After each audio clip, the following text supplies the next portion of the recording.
to sign a treaty. We need to sign something with you guys. And in 1725 in Boston, only the Penobscot Nation and a few Abenaki leaders signed the Treaty of Boston, which is just a peace and friendship treaty with the Penobscot and New England. It was only for the Penobscot at the time. So let's see what I wrote down here. Also referred to as the Treaty of Boston, signed in Boston, Massachusetts between the British and several chiefs of tribes. Said that. While the treaty names Mi'kmaq people, no Mi'kmaq leaders were present at its signing. The original treaty does recognize this and orders of British officials to negotiate a ratification of the treaty with Mi'kmaq people, and that is planned. And that's what happens here in Nova Scotia. The treaty did not take place here. We ratified it. We ratified a treaty that was signed in Boston with other nations. But because England had control of this area, and at the time, the capital of Nova Scotia was in Port Royal, at Annapolis Royal, the fortress. Even the governor of Annapolis Royal believed at that time that the English or the British rule only exceeds these fortress walls. Even though we have claim to mainland Nova Scotia, it is not under English control. It is very much a Mi'kmaq country, and that's what he wrote to the Lords of Trade before the signing of this treaty, that this is very much a Mi'kmaq place still. Again, the whole idea, I think, was to establish English economy. They wanted to make sure that they could get the resources in peace and provide food and sustenance and resources to the old world. What was really important about this treaty was that it wasn't translated very well. Now, you know, the Mi'kmaq people did not speak English. They barely spoke French. And they needed French interpreters there, and the French interpreters were provided by the English government, the ones that did a lot of the treaty work, and the ones that did come weren't really respected or appreciated. So a lot of stuff got lost in translation. There's a big belief, and if you ever read Daniel Paul's book, We Were Not the Savages, Daniel Paul goes into detail of this chapter with a heavy focus that the Mi'kmaq people did not understand what they were signing at the time. They believed that they were showing up for ceremony, that the act of gift giving, reciprocity, big base of everything Mi'kmaq people do. Reciprocity is super important to every exchange, every encounter that we have. And this idea of you coming, okay, you making a fortress here, this is where you're living, you're inviting us all here, we sign stuff, you give us gifts, thank you, peace. It was written, and I think I have this here, while the treaty names, Treaty of 17 ratified. The ratification of the Treaty of 1720 is likely the most significant treaty with Mi'kmaq history. While the treaty is not necessarily used in the interpretation of current case law and Mi'kmaq treaty rights, it provided the foundation for, that's not what I'm looking for. Oh, that's the end of it.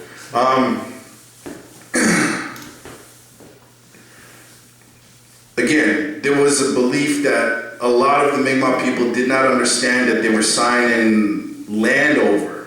And I think that was a lot of the miscommunication in the translation, that you're agreeing to cede everything to us in exchange of peace and friendship and all these gifts.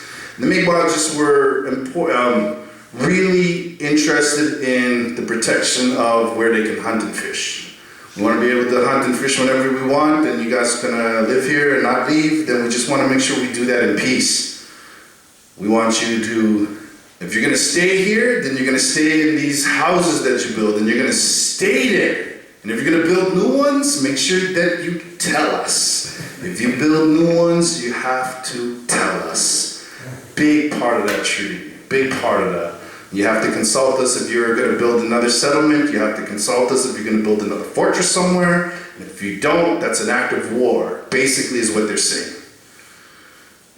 But please keep in mind that we want to hunt and fish and we want to do it peacefully. And you're going to stay here, you can do whatever it is you want to do, just also don't attack us, murder us, molest us is a big word in that treaty that they use. Peace that happens after this does not last long. It does exist. It exists for maybe 16 years.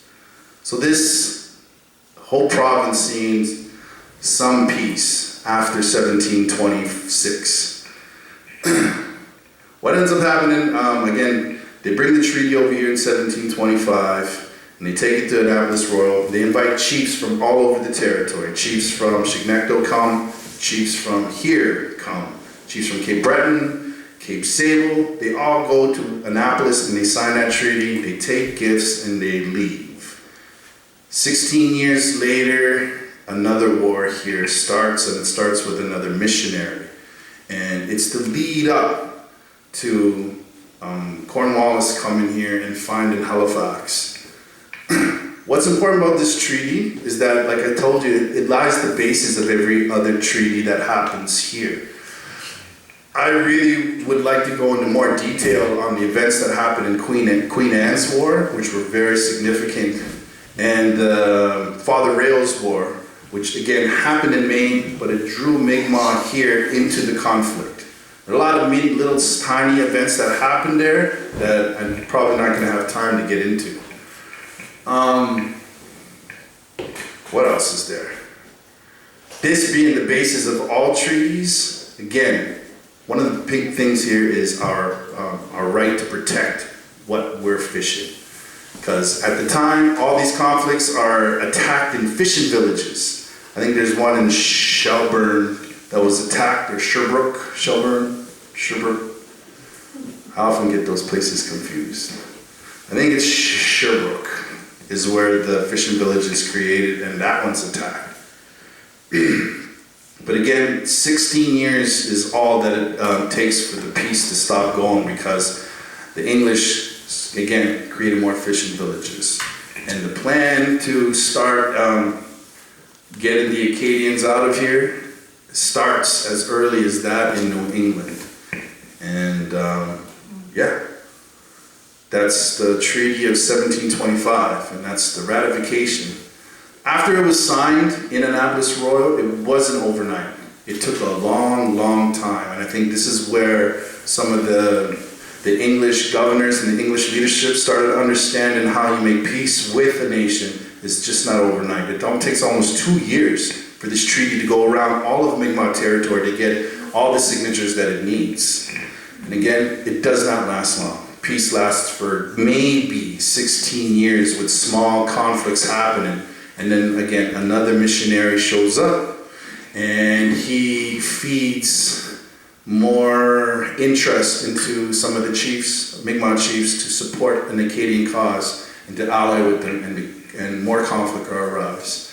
And it happens with more fishing, more English people coming in, more New England people coming in, and more people from England setting up fortresses around. Halifax is the main one. So I don't think we have time to get into that. Well, maybe, but, I mean, might come out in a question too, I don't know. Well, just to let you know, in 1749, and this treaty is important because of this. In 1749, when Edward Cornwallis shows up in Halifax, he shows up with the knowledge that the treaty was signed, the ratification was signed. He shows up with the knowledge. He knows that this treaty, and Edward Cornwallis, everyone has heard of him, right? In this room, everyone knows who Edward Cornwallis is, the founder of Halifax. Well, he wasn't really a politician. He wasn't a politician. He was a war captain, captain. One of those. I think it was a colonel.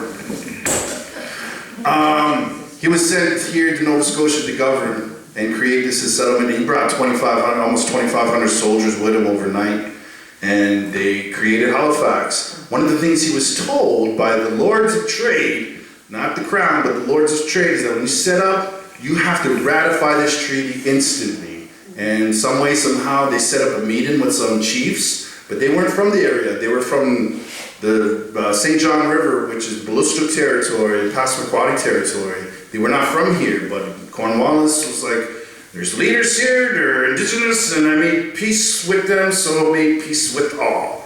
And he used the basis of the 1725 treaty as, this is what I'm ratifying. That's what the 1749 treaty is, but it's a failed treaty because he was only making peace with these few ones that went up to the St. John River and didn't tell anybody else, and they took their gifts and bounced.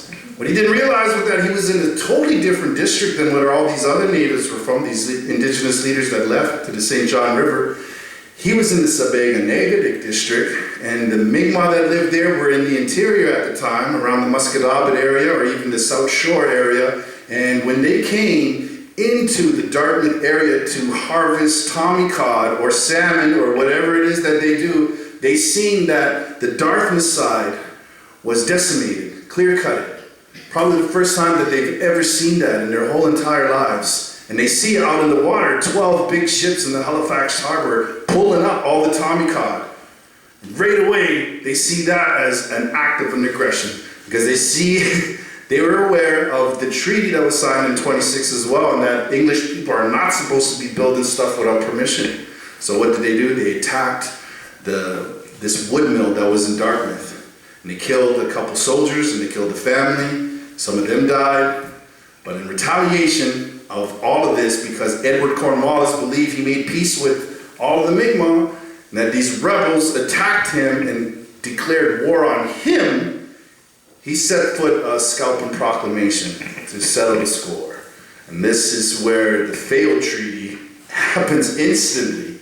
It's believed he made peace with the Mi'kmaq, but I think it was just a few months, maybe down the road, maybe a few months, where that was broken instantly. And he went almost at, well, not at war, but the Scalping Proclamation created many conflicts. And from 1749 to 1752, those conflicts got worse and worse and worse.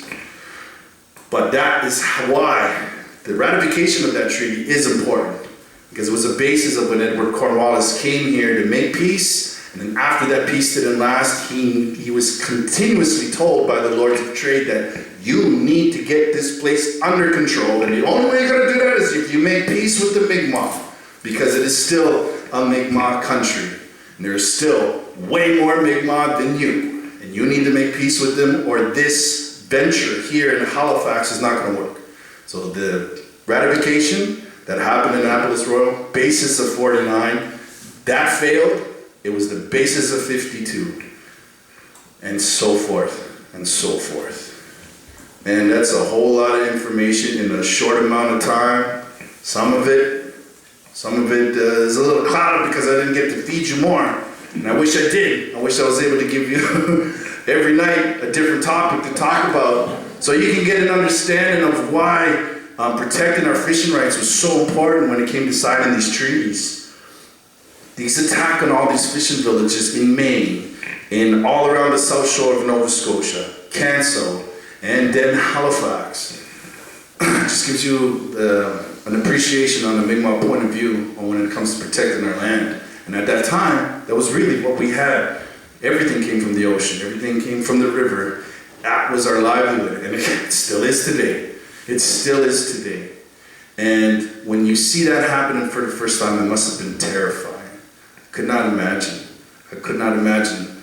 And not understanding as well was a big problem then.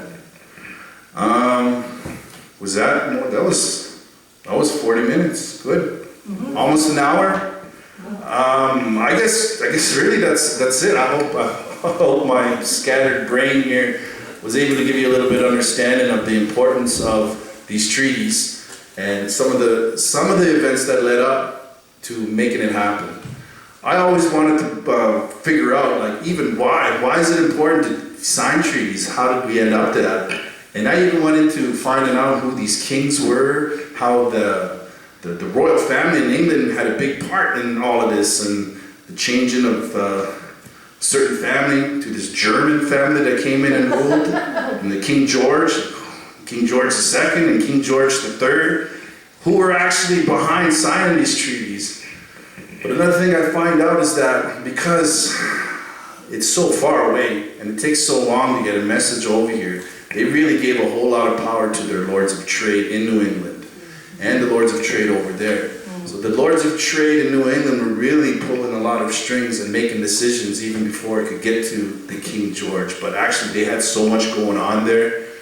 It's almost like, as long as you guys are doing what you're supposed to be doing, make peace with the indigenous people. And it had its ups and downs. And I think they did their best to try to figure it out here. You know, the English really did know that they would not survive here if they did not manage peace with the Mi'kmaq people, and also manage their friendship and allyship with the Acadians. But in no ways did, after signing any of these treaties, did the British even try to understand a way of life that was important when it came to modern livelihood or fishing rights. And the conservation of these species, understanding these life cycles that the Mi'kmaq people taught the Acadians, and that they both lived on this land together for a good century before any of all of this. Not understanding these life cycles, not understanding where these animals are going, how they're coming, and how they make this place a sustainable place.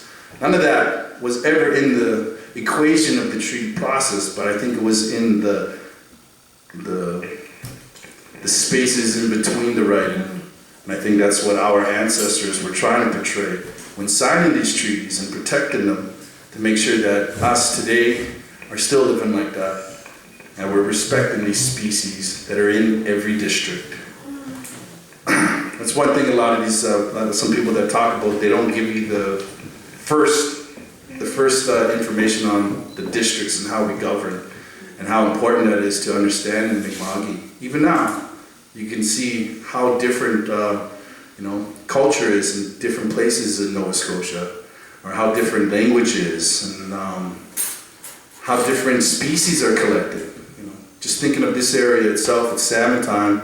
Our community is the only community that snares salmon.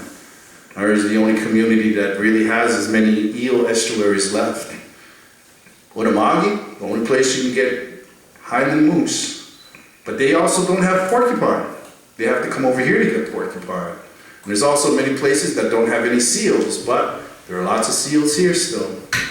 Just shows you how different it would have been when fishing and hunting was really some of the most important parts of your day. So important parts of your own governance and how you're going to survive is how you govern who fishes and who hunts, what families get to do it and what you get to do, how much you get to take, who you get to trade with, where you get to trade, what districts are close to you, what other districts are close to you, what kind of relationships you have with other districts, and what kind of trading and what kind of species do they have.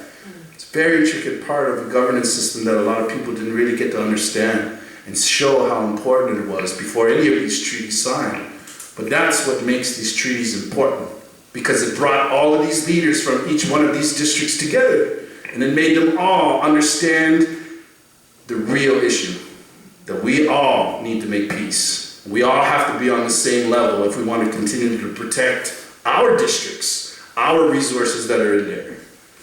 And I think that exists today. I think that's still strong today. And I think every community still views modern livelihood unique to their environment and to what's around their community. They view it in a very different way. Bakangek views Nadugalunk, which is the idea of conservation and species, very much different than other communities. Just shows you that uniqueness to a district still exists today. Like, eeling is still a very important issue for Mi'kmaq people. The fishing of baby species is very important. But our view of it here is very different to other nations that are doing it in different parts of Nova Scotia, because they do not have a connection to it as we do. We don't have the same connection here to moose as Mi'kmaq people living in Cape Breton. We don't have the same connection to,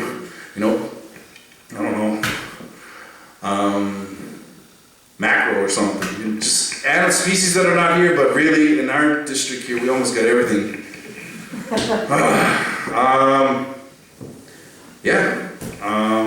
That's it, I guess. Does anyone have any questions? Yeah, please.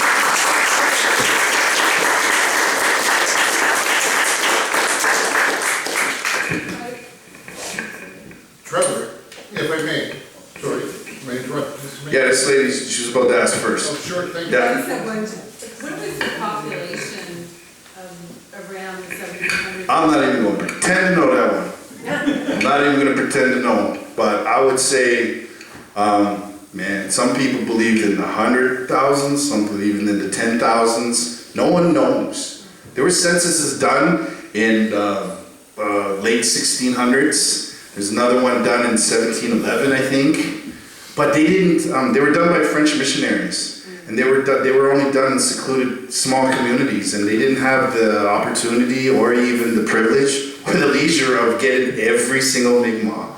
Very many different parts of Mi'kma'ki that probably didn't even get touched by Europeans in 1711 still, 1700. So no one can really say.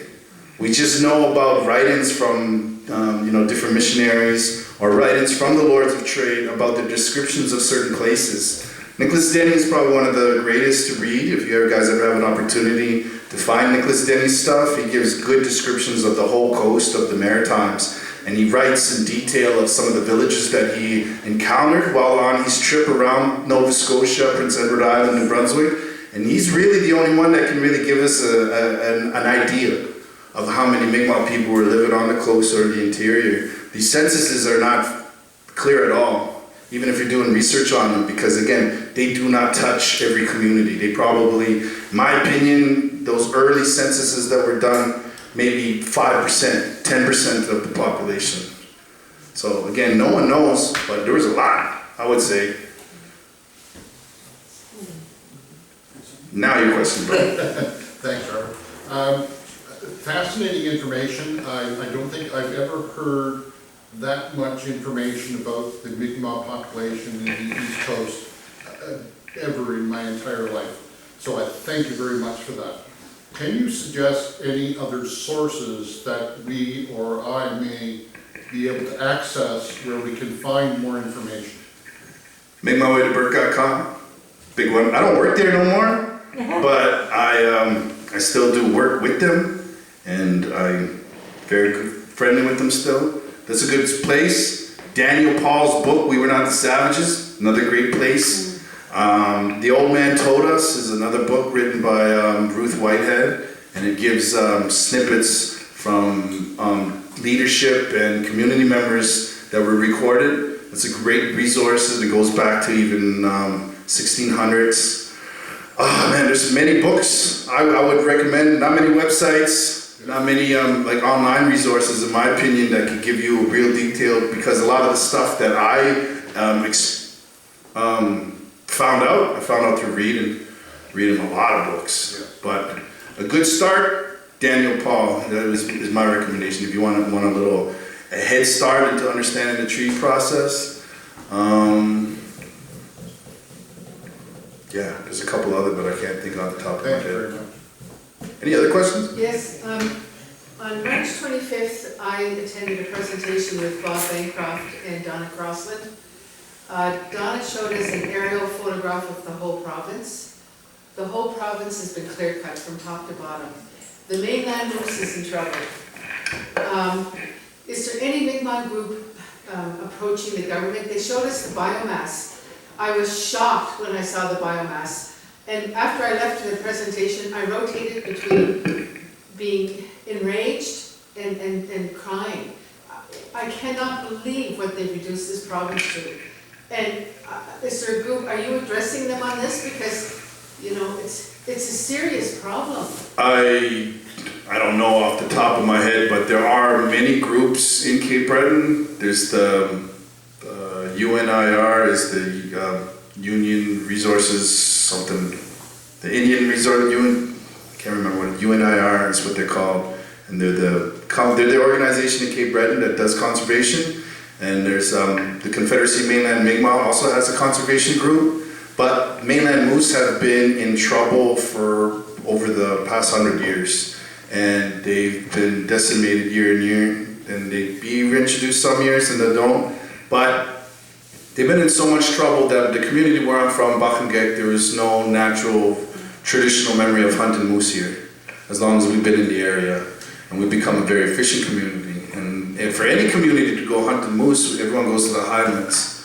So when it comes to mainland moose, I think there are many organizations protected, and there are many organizations trying their best to protect them, but you can only do so much, I guess. I don't know.